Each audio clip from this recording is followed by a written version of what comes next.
In Sweden, as in other modern democratic countries, little children are looked upon as the hope of the future, and their education thus takes on the importance and quality of a precious investment. Elementary education has been compulsory in Sweden for more than a century. Up-to-date schools are found all the way from north of the Arctic Circle to the southernmost tip of this Scandinavian peninsula, which can boast a standard of living among the highest in the world.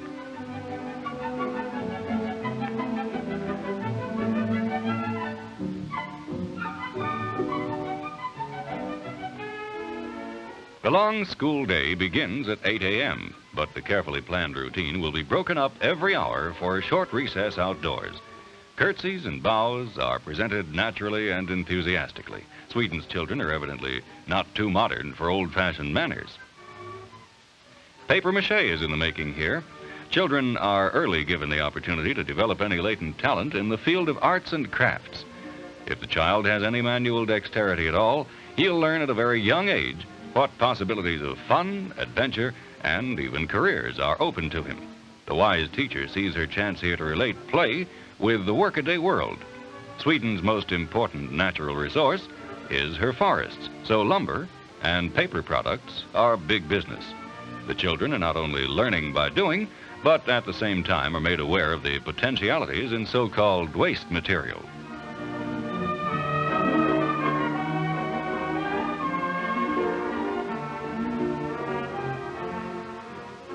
The American Indian grips the imagination of a growing boy. Cooperation in group activity results in a village of teepees. The versatile plastic mass is ideal for many shapes and forms, and imagination is their only guide. Finger painting is a universal favorite and probably has been since man first conceived the possibility of decorating the cave he called home. The 9-year elementary school, which is evolving under the present Swedish school reform, is one designed for everybody. As in the USA, the demand for basic knowledge combined with practical utility has been increasing. Knowledge for everyday living as well as for future vocations. But in the early grades, the children in their handicraft periods are, of course, aware mainly of the possibilities for fun in their newly acquired creativeness. A wide variety of materials is offered the children to guide them to this happy awareness.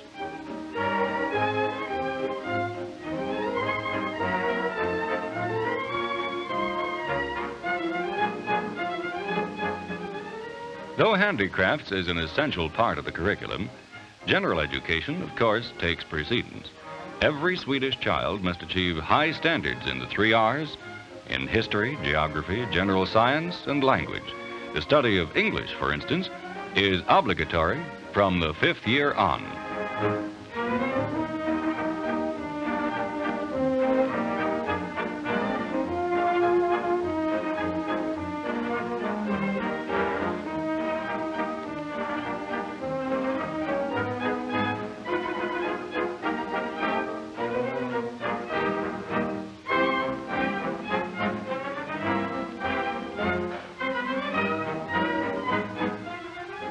An environment where there is sincere appreciation for the products of the human hand is a tremendous incentive to the children who seem eager to try everything.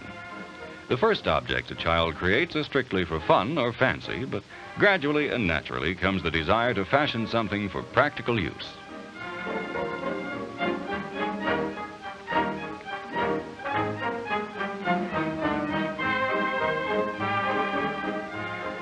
The school activity program extends into the field of gymnastics, in which the Swedish nation as a whole has long excelled. Every teacher is specially trained to direct her own class in calisthenics.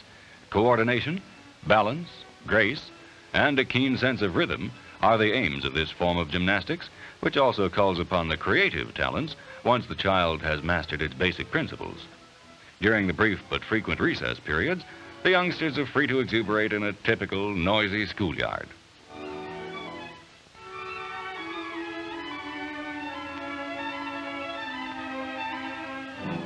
Here's one of many real-life situations in which the 3 R's are put to practical use. Though home economics is planned for grades 7 through 9, the facilities are available for occasional use by the smaller children. Boys and girls together cooperate enthusiastically when put to the serious task of replenishing the empty cookie jar.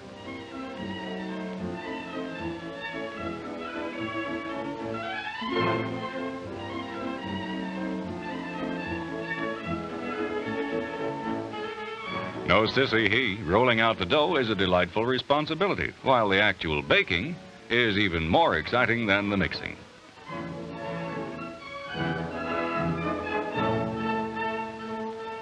The decorating of the finished product offers still another chance for each child to express his own creative ability. Music, of course, is included in the fully rounded cultural program. Wherever possible, schools provide not only free use of musical instruments, but also free or inexpensive private lessons. Though the fundamental skills are not slighted, education is no longer confined within the 4 walls of a classroom. Instructors accompany their pupils on numerous field trips to explore some of the many geographic or historic sites of interest abounding in Sweden. Near Stockholm is the island of Björkö, on which the original capital city was founded in Viking times. Such excursions, combined with classroom study, encourage the youngster to develop a sincere love and appreciation of his country and its heritage.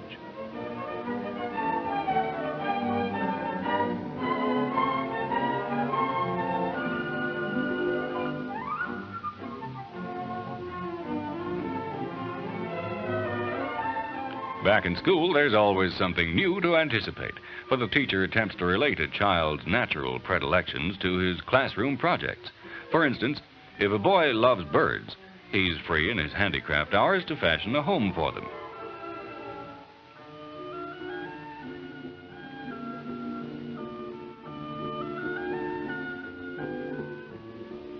Woodcraft is dear to the hearts of the Swedes, who love their abundant forests, so essential to the nation's economy. Honesty of design and workmanship is the goal, and no amount of handwork is considered too tedious if it serves to bring out the beauty of the raw material. Learning by doing, the growing child comes to appreciate the value of that loving labor and patient care which create quality in a finished product. A model of the famous Kon-Tiki raft was the result of painstaking and nimble young fingers working with wood and straw. The winter season is a gay one for Sweden's hardy and healthy children who welcome the snows and exhilarating frostiness. Snow brings happy thoughts of Christmas, and the handicraft classes soon take on the appearance of Santa Claus workshop. Typically Swedish is straw work, which originated centuries ago when craft materials consisted of any natural resource which presented itself at the doorstep.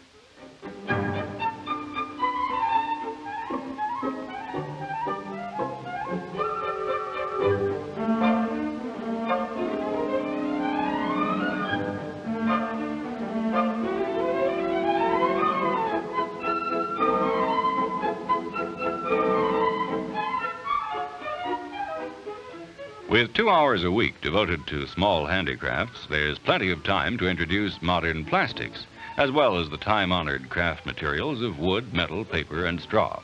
Winter's the inspiration. What more appropriate than a snowman that'll never melt? In Sweden, the Christmas tree is the special province of the children, who begin weeks in advance creating wondrous decorations from a wide variety of materials. Every Swedish family treasures its collection of ornaments, built up over the years by the eager hands of their children and those children who came before them. In gleeful anticipation of the festivities at home, the young ones trim their classroom tree with the decorative products of their own imagination.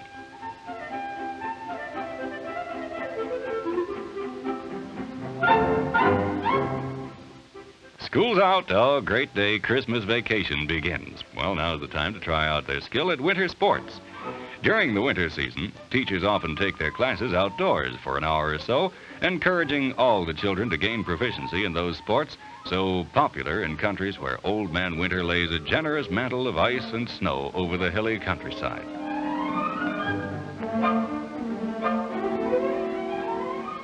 Wherever possible, there's at least one outing on skis. Hundreds of children are brought together for skiing contests, which foster a love for outdoor life, for healthy competition, for endurance and proficiency, and oh, how a day outdoors whets a youngster's appetite.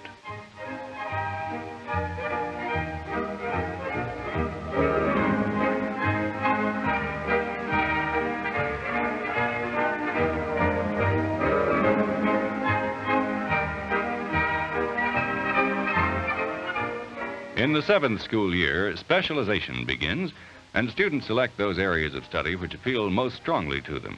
Manual training is nearing its 100th anniversary in Sweden, and thanks to Otto Salomon, founder of the world-renowned School of Manual Arts, Sweden boasts a veritable army of instructors in metal and woodcraft, artisans of their trade. Though the shops are well equipped with modern machinery, handwork is considered essential. Boys who decide on the field of practical arts for their life work will spend as much as 10 hours a week in the shop by their 9th year of schooling. The instructors serve not only as teachers, but as vocational guidance counselors. Opportunities are provided for the boys and girls to have on-the-job practice in nearby industries or in business. Sweden believes strongly in fostering those creative powers which have long made her famous as a nation of fine craftsmen. Home economics is offered to students of both sexes in grades 7 through 9. Boys are not abashed to pitch in with the girls and learn the fine art of homemaking, including cooking. Practice in these homely skills may stimulate interest in unexpected fields of endeavor. The Swedish educational system gives pupils a chance to discover their potentialities at an early age.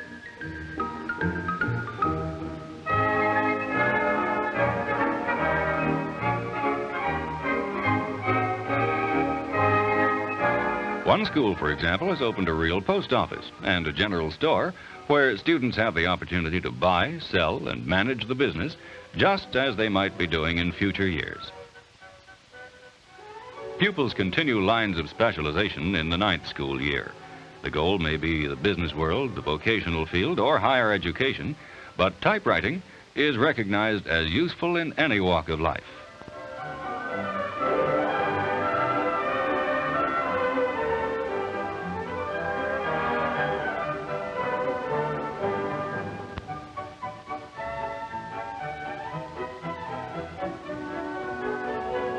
The last day of school, there's a special joy in taking home something of his own, something he has made himself. The ideal of good schools everywhere is not only to transmit the basic tools of knowledge, but also to encourage each child to develop his own capabilities and talents to their very limit. The Swedish educational system is dedicated to that ideal.